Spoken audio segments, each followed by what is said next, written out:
Hi everyone, thank you so much for joining us today. Today's webinar will be about creating characters using references in Clipstudio Paint, and it will be presented by Ruby Caurlette. Before we begin the webinar, there are some housekeeping items that we'd like to go through. This webinar will be approximately 1 hour long. All the attendees will be muted. There will be a Q&A session during the last 15 minutes of the webinar. You can send your questions using the question panel of the system. We encourage you to comment and send your questions or doubts using the question panel. The chat is mainly for us to send information.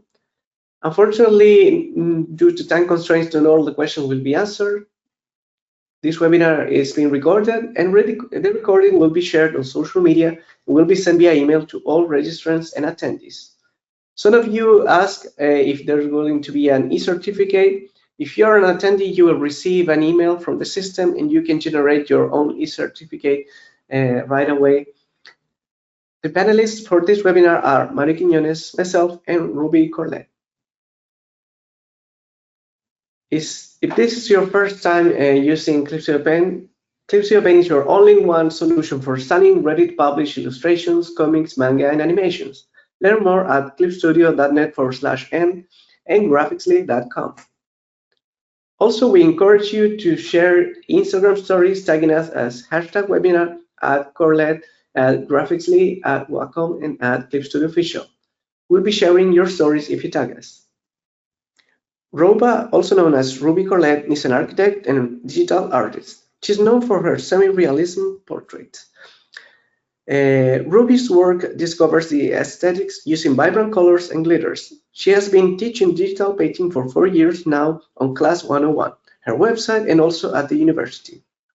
So with that, I will leave you with Ruby and her presentation, Creating Characters Using References in Clipstudio Paint. Thank you so much. Hello, everyone. Thank you for being here, and thank you, Mario, for the introduction. I'm so happy to be here with you and to draw with you. So basically, during today's webinar, I will talk more about using references in the process of drawing portraits and characters, and how reference could help you to making you more able to understand and learn during the drawing process.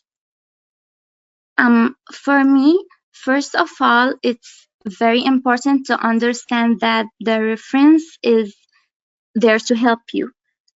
It's completely ethical to use a reference. And here I would like to talk about 2 points.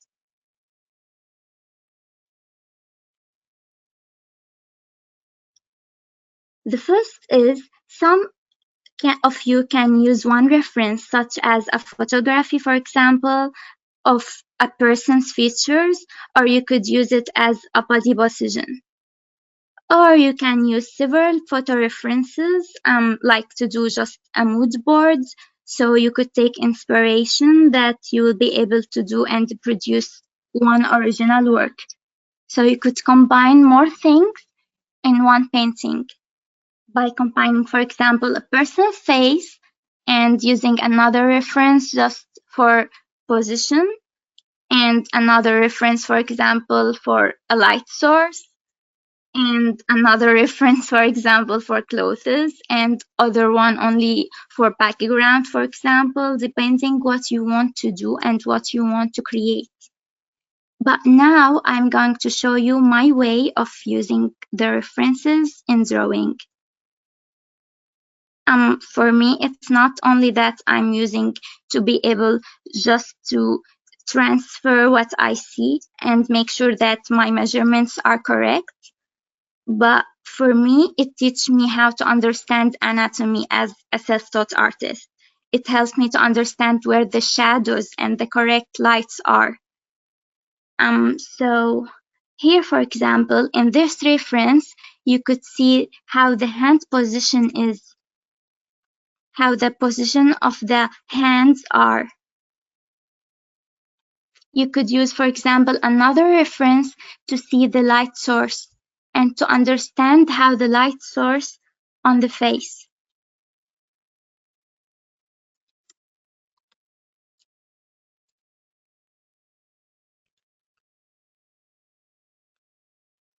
For our decisions, I choose this reference that contains light source and to draw it in semi-realistic art style, because my art style is a little bit about semi-realism, not only about realism. So you could just combine your reference with your painting. So first, in this reference, I start to analyze the reference. For example,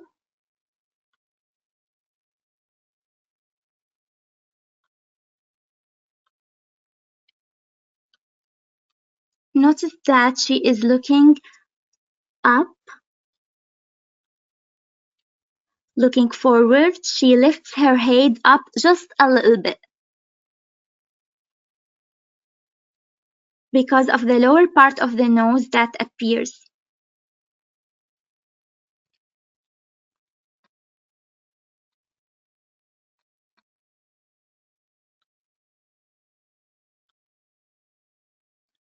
Also, in anatomies, I think about the references that I use. Most of us watched and have seen Arcane. You could notice that they use and they focus on draw parting surfaces and planes of the face.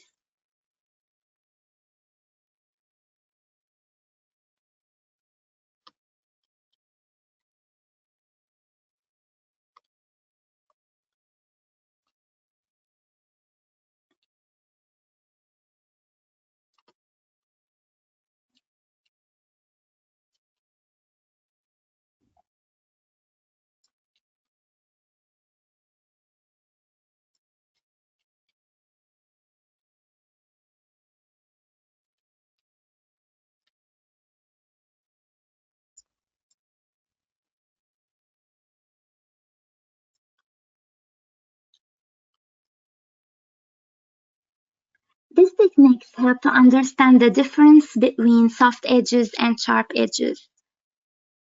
And this is clearly showing during the shading. When the transition from the side surface, for example here in the jaw,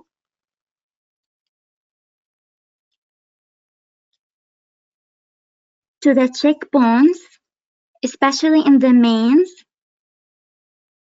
they look so sharp. And here, for example, when the cast of the self shadows that makes on the face,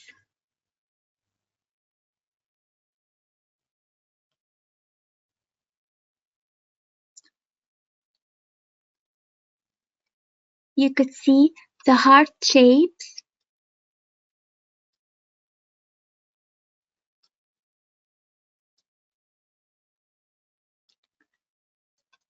But what happens in skin is when we are softening the edges.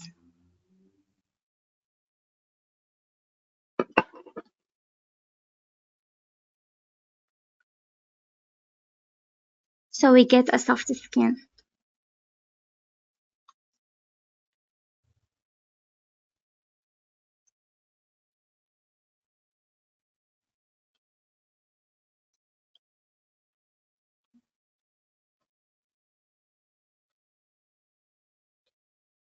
I also think about the shadow area. I think it about as a shape, not as an outline. Look. And in the same way with the light source.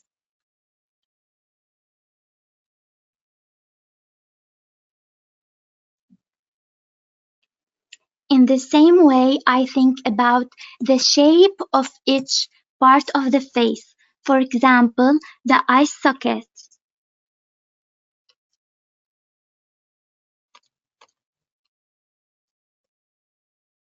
has this shape.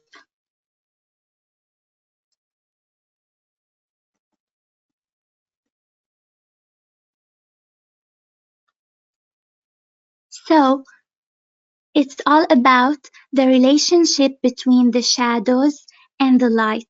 You could see the hard edges and you could see also the soft edges.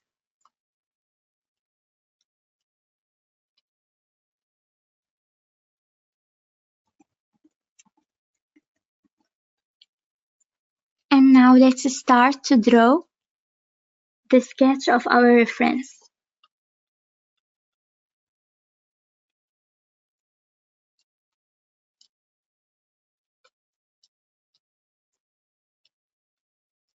I'm using a default brush by the Clip Studio Paint, which is round mixing brush.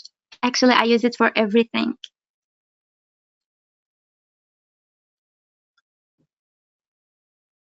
I start first with horizontal line. I like to draw 101, which means each part of the reference, photo reference, is the same as the drawing. I think about the headline and the chin line, and then the hairline, and then I extend the nose line, eyebrows line, and lips line.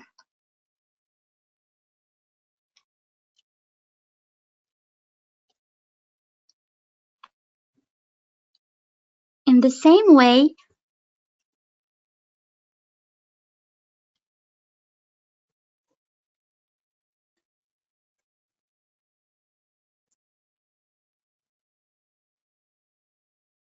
I try to think about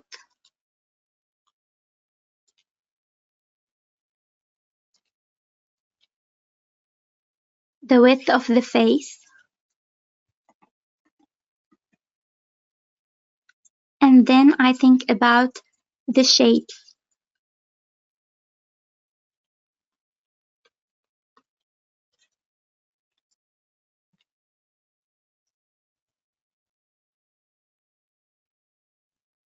The same diagonal lines.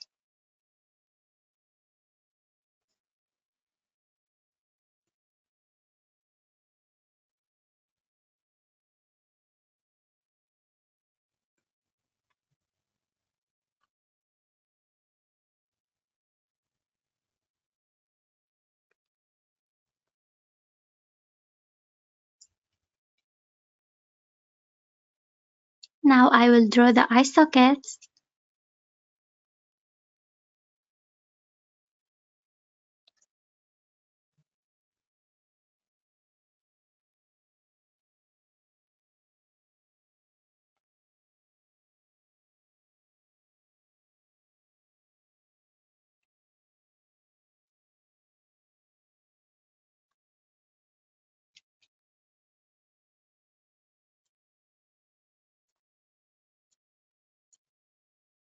I think about the relationships between each horizontal and vertical lines.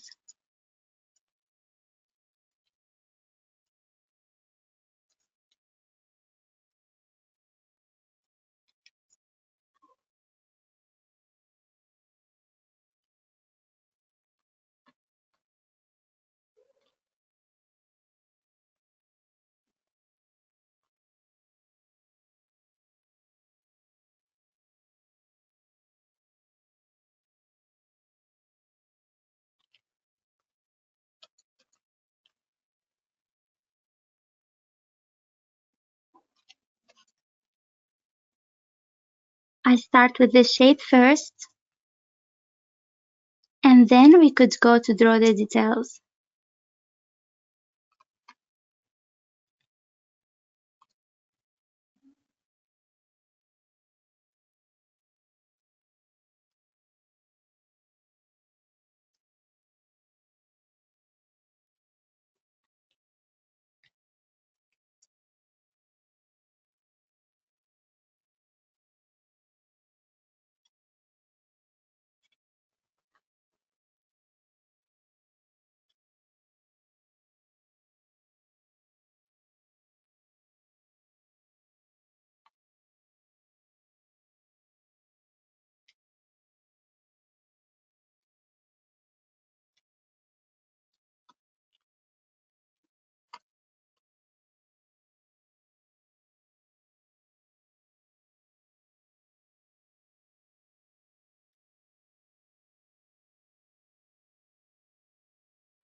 So if we extend a vertical line from each side of the nose, it will meet the tears duct of the eye.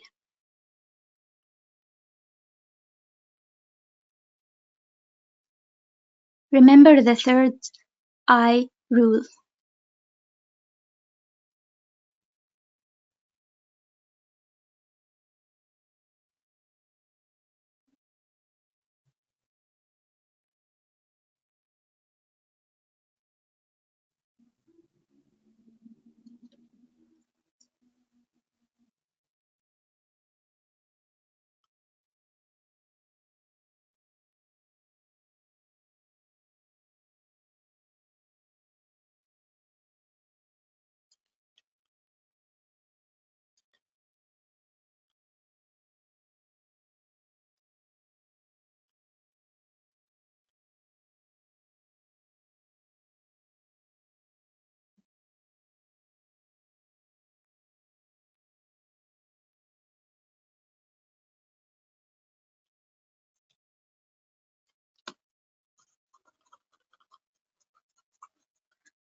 This is my proportion, and now I will go with a little bit of the details of the sketch.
Do you see this triangle?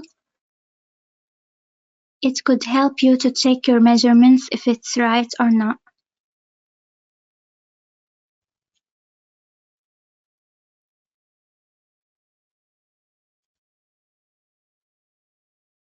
Also, when I'm painting or drawing the eyes, I check this part, this one,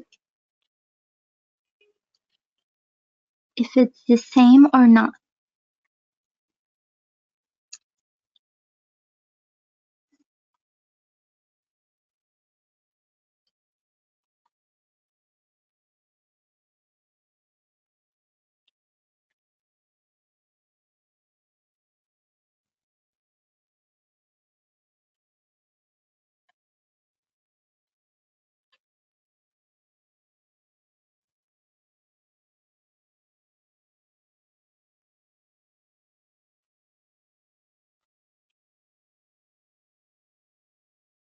I like to use a gray background because it could help me to choose and see the light colors correctly.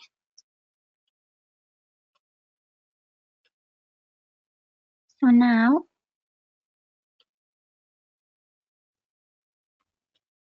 I will look this layer and choose a very dark and reddish brown for the sketch. So that could help me to avoid the muddy colors while I'm blending.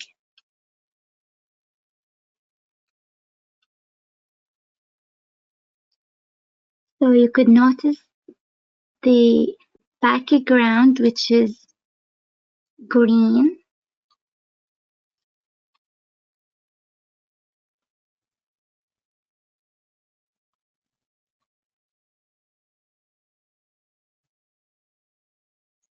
Notice how the green color of the background do a small reflection of her face in this area.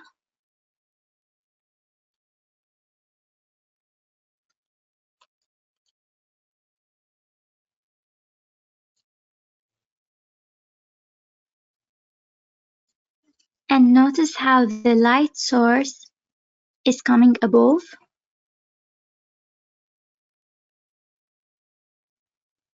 Also notice the transition color of the sun.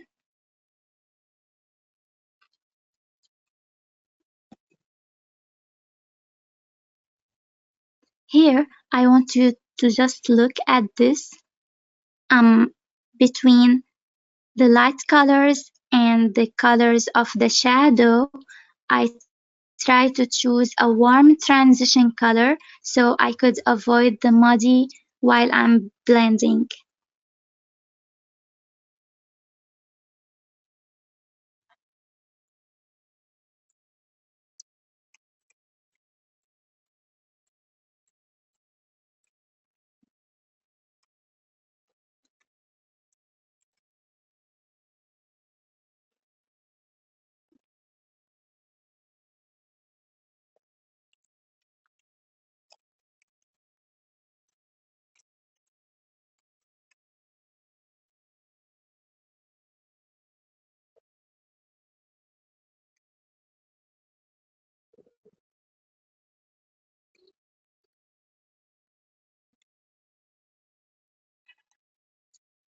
Because the color of the light is warm, always the shadow is cold.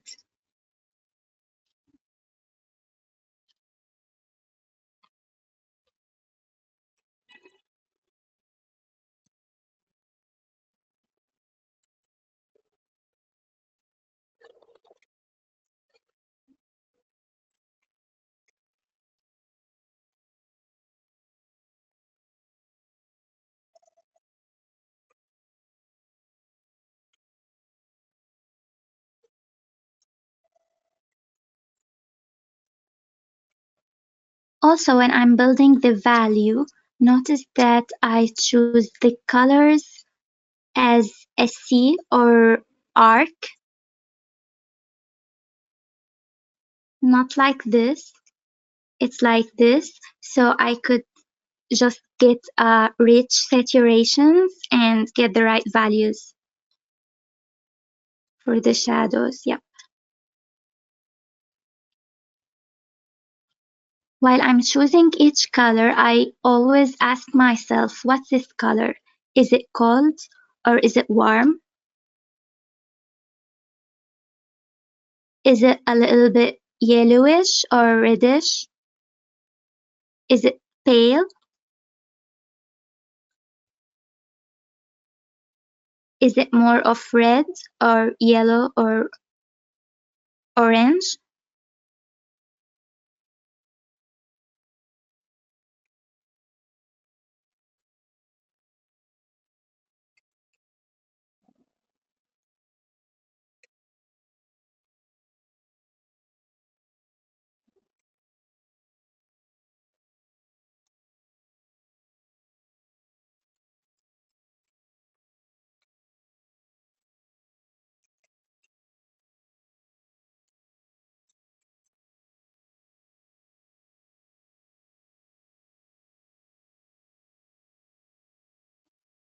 While I'm painting the lips also and choose the colors of the lips, notice how this side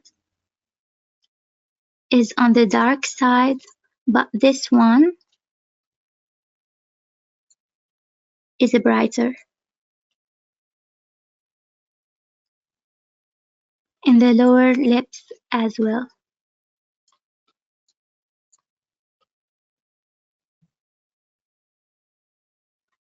Also notice here, this plum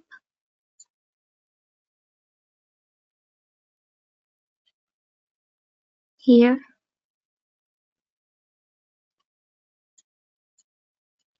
Also, the most important thing that the cheekbone area, under the skin, and the nose area, there is a lot of blood vessels, so it's always warm. You could see this color because of the reflection of the sun.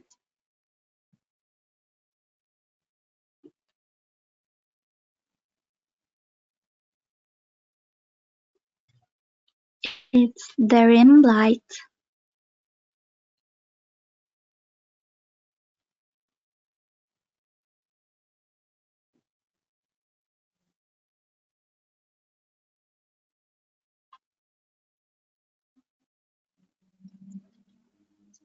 Also notice this glabella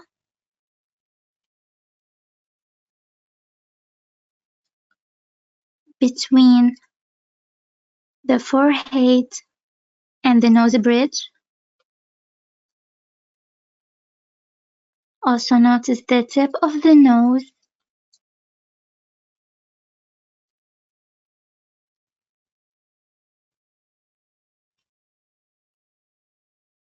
And another thing to mention, this M shape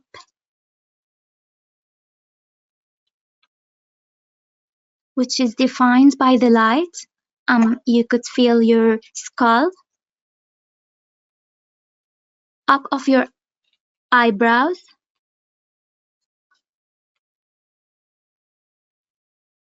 And here you could feel the highlight.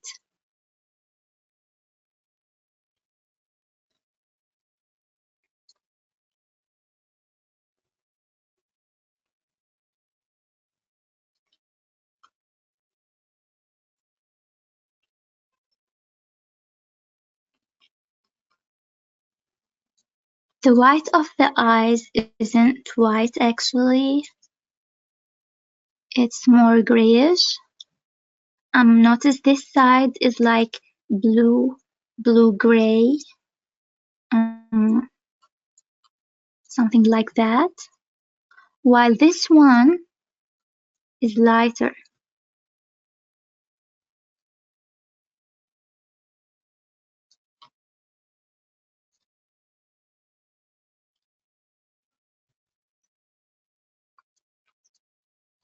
Don't be afraid of using the dark shadows. It's almost black, but it's not.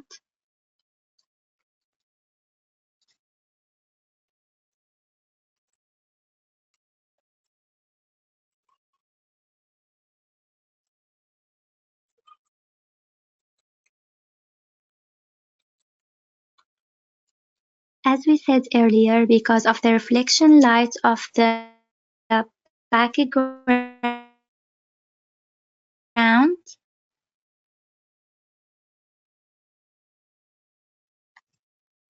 we could feel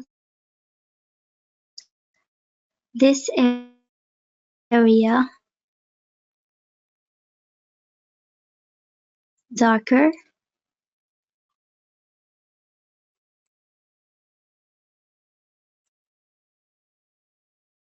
and also greenish, just a little bit. I feel like here I need to reduce the value.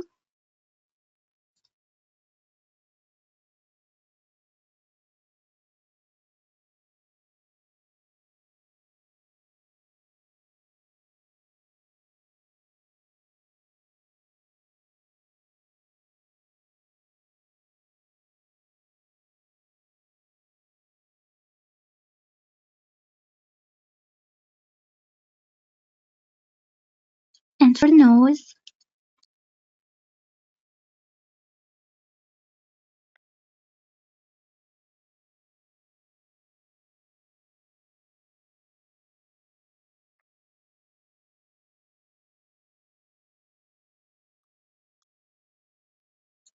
you could see the hard edges here and the soft edges here and here.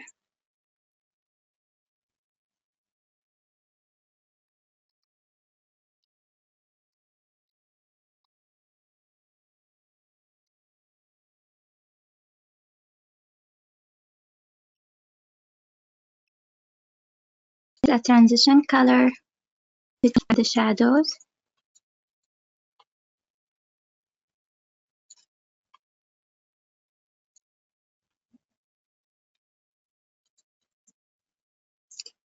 Also, under the eye, there is some vessels. That's why under the eyes the skin is very thin under the eyes, so you could see the vessels, which turns a little bit blue and green.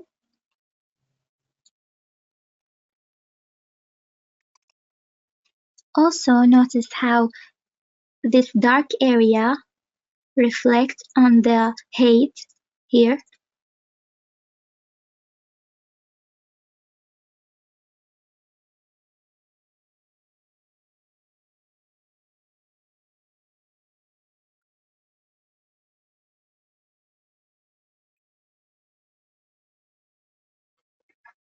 And now I will identify the place of the ear.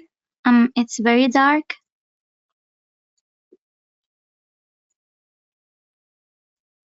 Here.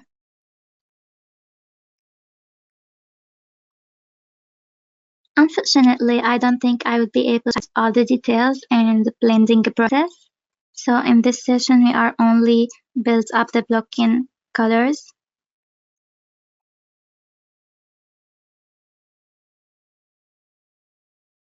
Notice the reflection light is coming from the background. So here we have the darkest shade of the core shadow.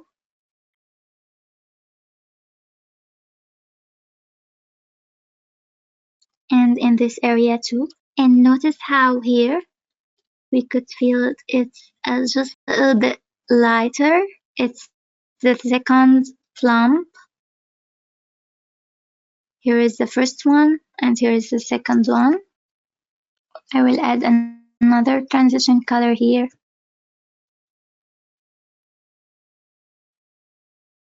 While I'm working on the nose, it's very important to graduate between the very dark area and then here, the light source, which a little bit reddish.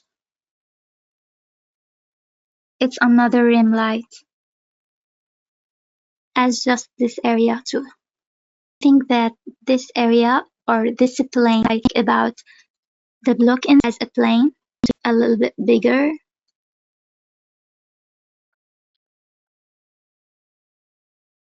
are almost done.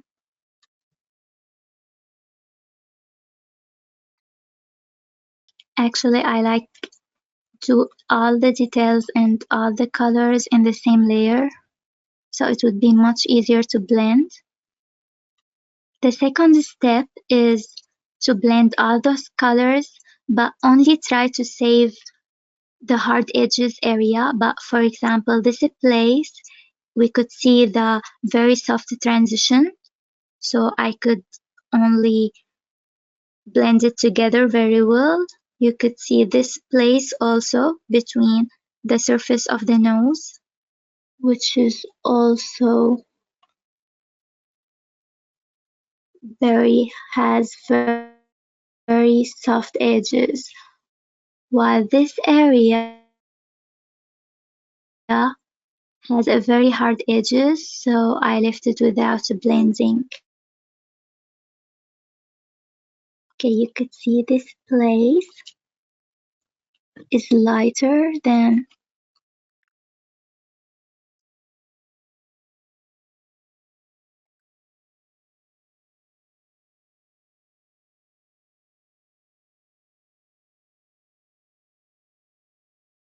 another place of the rim light.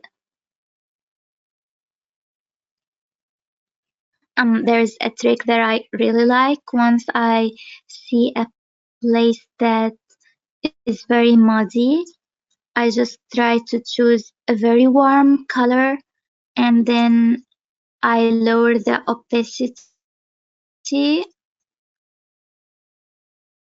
something like that.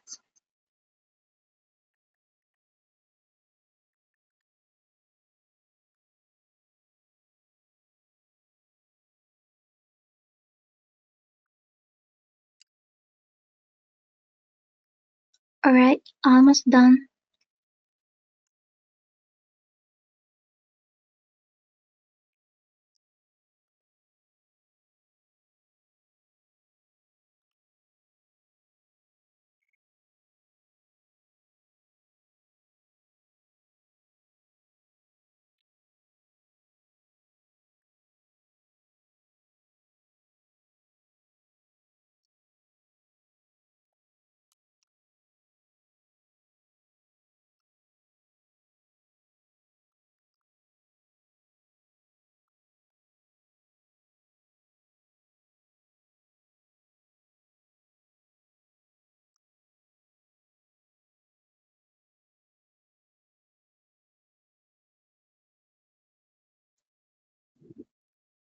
Alright.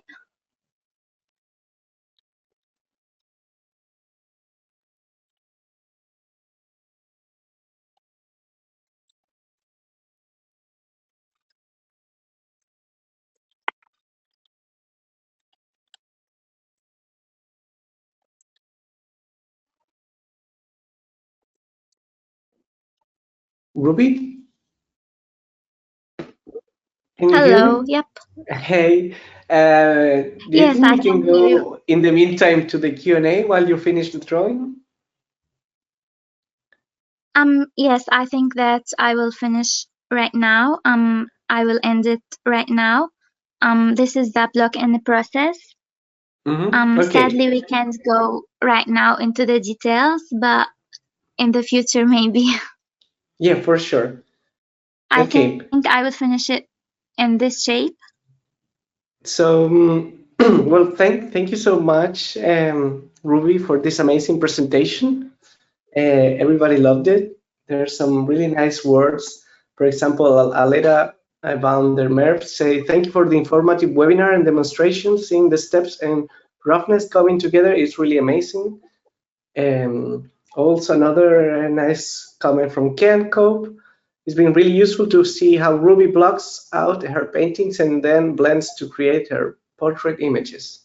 So thank you so much, everybody. We asked at the beginning from which part of the world were you watching us. So, for example, Ham is from Chile, Katerina, Germany, Deborah, US, California, Kachi, Ken, London, Germany, Martin. Who else? I saw somebody from South Africa, Hungary, like Anastasia.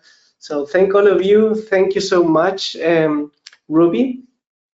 And one question was about your next steps. What are your next steps after this part of the process?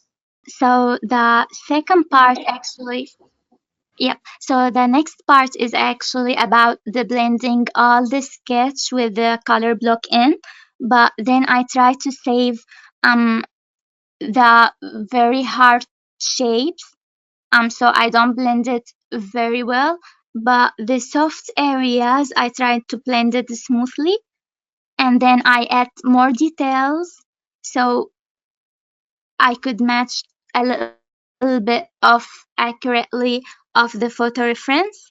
And the final steps, which is everyone really like it, is about to add the highlights. And yeah, somebody asked also if you could do a little demo of how you will blend. Maybe it's the Yep. head or some small part. So I use this default brush, but I try to lower the density. So for example, in the cheekbones, you could feel it like it's a very smooth edges. So I try to save it.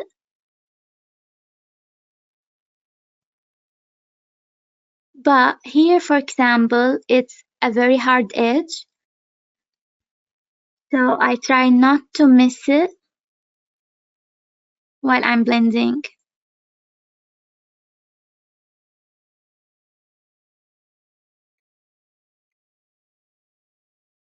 Once you blend everything, you could feel that, for example, in some areas that the values isn't correct. For example, in this area in the forehead, I need to make it lighter. So once I blend everything, I could see the color perfect more and accurately more. So I could just adjust the painting till reach the realistic that I want to reach. So here's another question from Karen Enoch. If you can remind us again, what is the third eye rule that you mentioned? Yep, of course. So basically, the eye rules is about the gap between the eyes is another eye. Here, for example, this one is the first eye, and here we could see a second eye, and here we could see the third eye. And the most powerful thing is in the same eye itself, we has the first third, the second third of the iris, and the last third. It's called a proportions.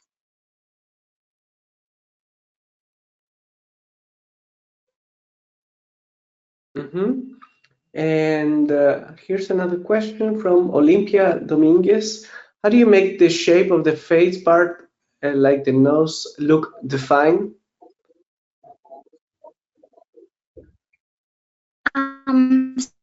So I try to think first about the shapes. For example, it's very important to learn about the anatomies of the nose as planes.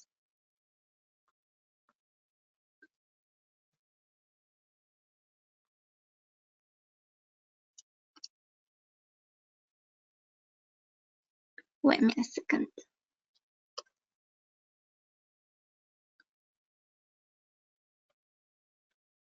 Okay. So once you learn the anatomies and the planes of the face, it really helps you to define each part of the face as surface.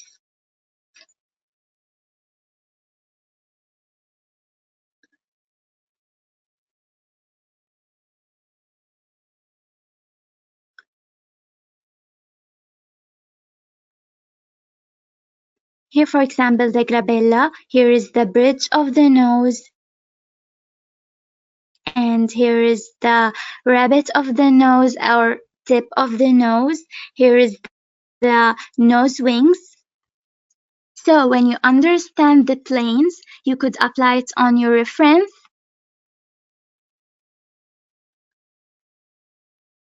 And now you could also think about the shapes that not only coming because of the anatomies, but also that comings of the shadows. Here, for example, I could see this shadow area. Also, I could see this shape,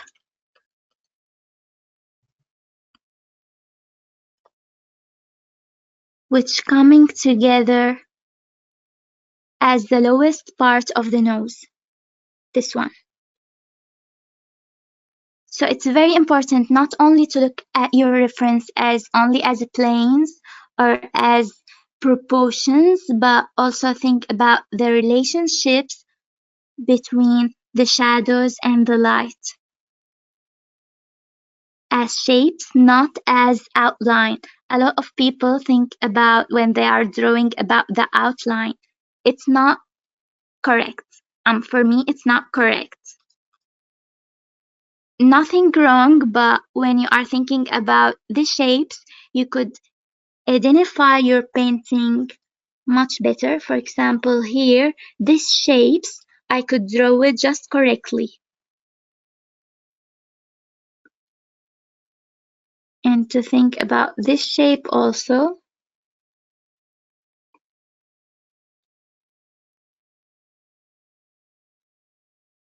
in this way, I could draw the nose, for example.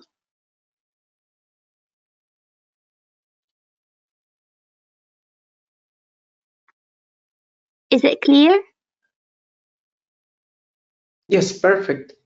And another question was about brushes or textures.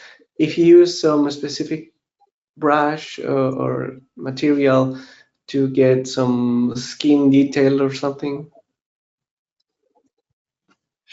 Yes, actually my favorite brush is this default brush. I just made small edits on it. But it comes with the Clip Studio Paint. And for textures of the skin, I prefer to use a brush set that comes from an artist that calls Yumin Lee. She is such a role model for me.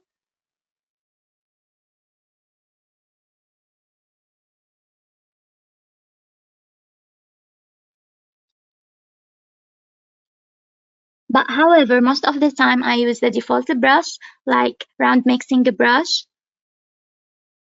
which helps me to build all the color block in and the sketch also. And for the highlight, because a lot of people asking me about my highlighter brush, I use the same brushes, but I adjust the mood of the layer to make it add. So when I'm adding highlights, I use a shade just like this, not white, but very close to white. And in another layer, new layer, add,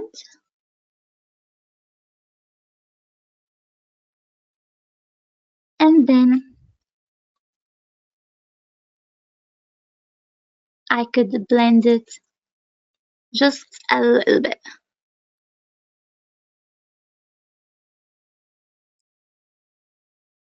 Mm-hmm. And Ruby, unfortunately, our time is limited. Is there any other question? Yes. Yes. So to close the webinar, Yep, if you want to unfortunately. share some last tip or suggestion for anybody who is still struggling drawing with references. Yeah, actually, thank you so much, all of you, for joining us today. My suggestion to all of you is keep practicing. using reference and not fear of the dark shadows. I was struggling with dark shadows at the beginning, so I really found it useful to just to check my reference each time and use many reference and use very dark shadows and use a very dark background also, because if you used a light or white background here, notice the difference.